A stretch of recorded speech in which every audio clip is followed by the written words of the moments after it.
আপনার বাবা মার 2002 সালের ডকুমেন্ট তো ইলেকশন কমিশনারের হাতে আছে। আচ্ছা, সেখান থেকে যদি বাদ দেয় আপনি এখন কি করবেন? এই বিষয়ে পীরজাদা আব্বাস সিদ্দিকী তিনি কি বলছেন, ভিডিওটা সম্পূর্ণ দেখুন আর বেশি বেশি পরিমাণে শেয়ার করে সবার মাঝে ছড়িয়ে দিন। কিন্তু এখানে একটা প্রশ্ন, 2002 সালে এটা কেউ তুলছে না।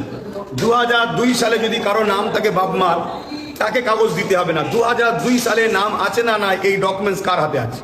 পাবলিকের হাতে না সরকারের হাতে না নির্বাচন কমিশনের হাতে? নির্বাচন কমিশনার যদি সেখান থেকে কিছু লোকের নাম বাদ দিতে, এটাকে দেখতে যাবে।